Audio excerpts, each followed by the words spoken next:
I want to salute all the distinguished guests, panelists, and members of the Black is Back Coalition.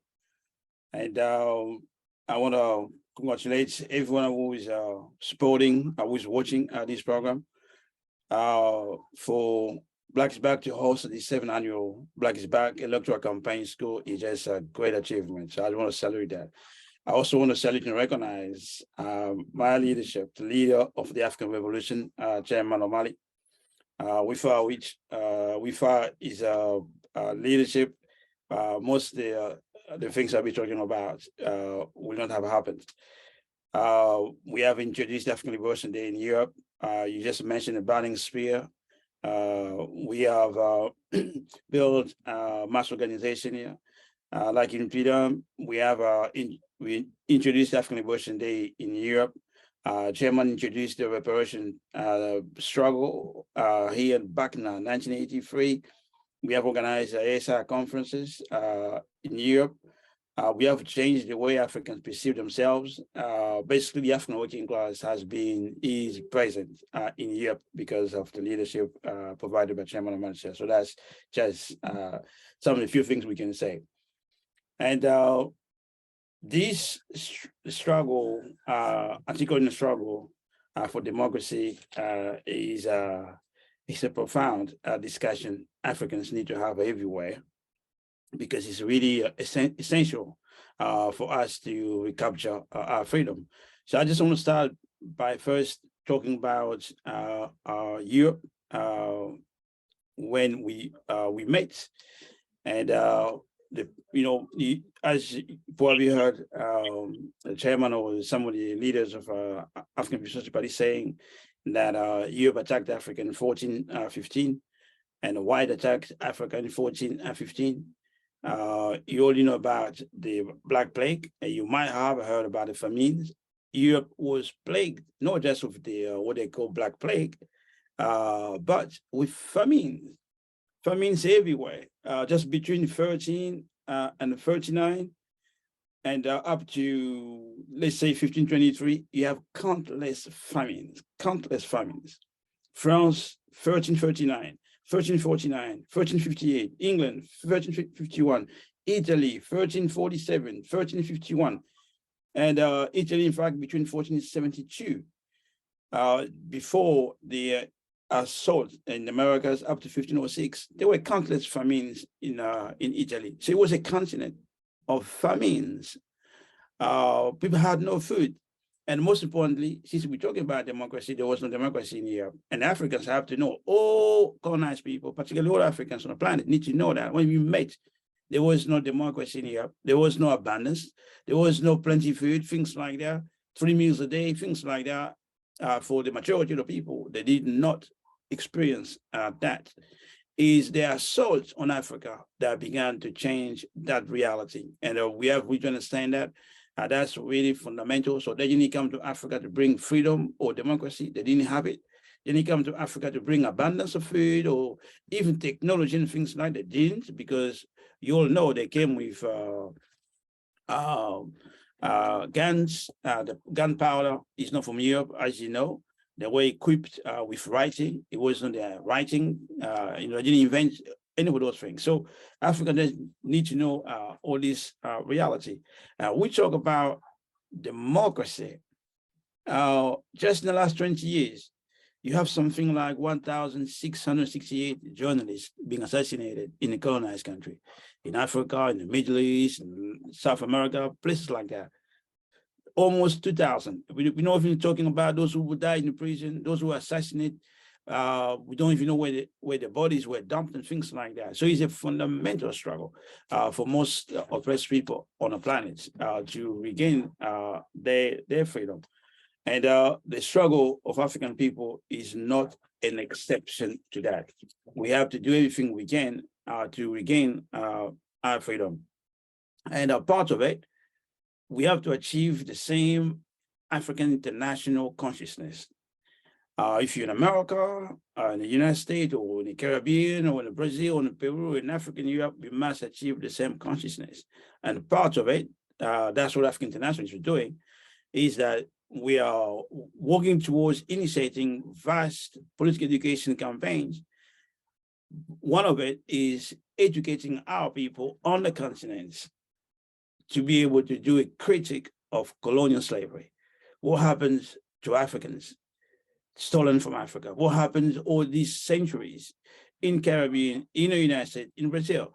This is essential because Africans on the continent have to be able to recognize the United States as a strategic naming for all Black people on the planet, and colonialism as a mode of production has to be eradicated.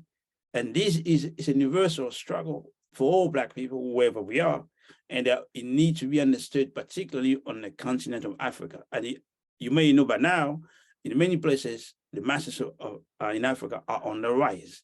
They might not have the leadership we want them to have, but the masses of Africa are on the rise. It's obvious in a place like Burkina Faso, Mali, and other places like that. And today in Europe, clearly they're talking openly of the loss of influence of Europe in Africa.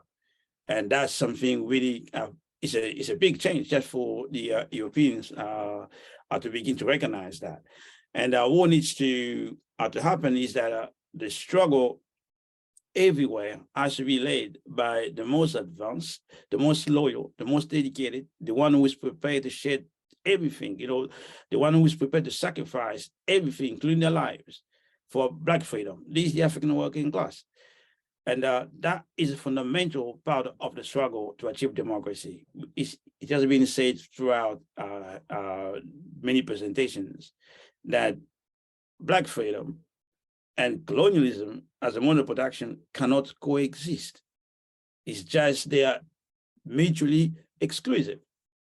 But for the African petit bourgeoisie, they can thrive, they can achieve their goals under colonialism as a mode of production. They are prepared to unite with anybody who can put them in power, keep them in power. We have seen just after the proclamation of independence in the 60s in the Congo, no, even before, even this, as soon as Lumumba finished his speech, the African petit bourgeoisie was able to side with the colonizers to murder Patrice Lumumba. We have seen in Togo, since the African leadership there wanted to get away from French control, particularly, they refused to use the colonial currency France was imposing on them. We have seen African petit bourgeoisie in 1963 siding with France to assassinate the president of Togo at the time, Sylvanus Olympio. They killed him. In fact, he ran to the US Embassy for protection. The US Embassy closed the door to make sure the French and the African puppet will be able to find him and kill him, and they did. And you've got countless coups throughout Africa because Europe, United States, they are clear on their interests, they are opposed. They are clear on that. They are opposed to Black freedom. They are opposed to Black freedom. And the African petit bourgeoisie, in the last 60 years, everybody has to be clear. Everybody must be clear. The African petit bourgeoisie is opposed to Black freedom. They are opposed to Black power. Because when I say Black freedom, I mean Black power. When I say Black power, I mean international Black power. We have to achieve international, as Garvey used to say, universal. There is no such thing as Nigerian power or Senegalese power, or, Ramaphosa, South Africa is part of BRICS. Everybody in the BRICS has got some international power, but Ramaphosa hasn't got any international Black power. So we need Black power. So self-determination depends on that. And this can only be achieved by Black people having access to each other, structurally organized. So the struggle taking place in Haiti is the struggle for Africa. African masses, particularly the youth, since the majority of the population is the youth of Africa, the masses be on the street, the masses be actively organizing for self-determination in Haiti. United States embassies must be under siege. We're going to be soon what? In Africa, we're already over 1 billion people. So they say globally, we will be by 252 billion people. Chinese, they made the revolution. They were less than 500 million people at the time.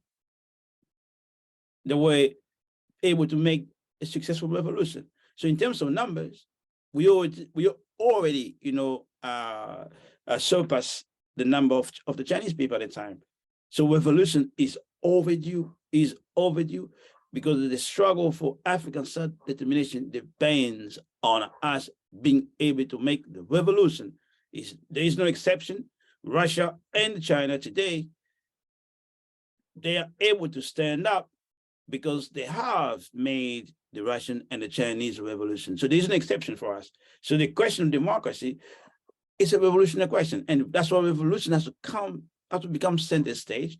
And wherever we are, the struggle to defeat the African political bourgeoisie is no joke, it's no small thing. We have to win the masses away from them. And that's why wherever we are, we have to be involved in that kind of struggle. Over And 2 minutes. And also, I just want to say that the question of the masses coming back to the political struggle as conscious, active, conscious participants. As Comrade Dr. Masamela said, they have to believe in the self-determination. And as he said, they are not opposed to it, which is correct. And we have to really increase our efforts wherever we are. The masses are desperate. They are fed up. They can't see the future under colonialism. They can't see it, but they don't see enough of organizers for African self-determination. And that's what we need to solve. We have to be in heavy cities.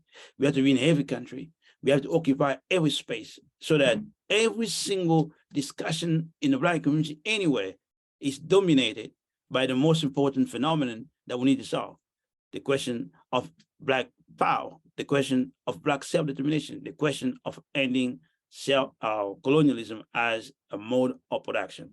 As has been said, Africa has everything. We have everything, and we have the human resources too, which is the starting point. We have that. Now, what's missing is just this question of Black revolution. And that's why I'm so glad to be part of this panel. And I was also, of course, glad to be part of African Peace Society Party, because we are solving all these problems. And we're also making, we're also winning. And I can't wait for the next month. We'll be outside the US Embassy on the 28th, on Sunday, no, on a Saturday. And that will be a large demonstration in solidarity and unity with the struggle of Africans for self-determination in the United States. That's why we say hands off Chairman Amadi Shera, hands off for rural movement, hands off African Peace Society Party, hands off Africa and the African nation. World comrades.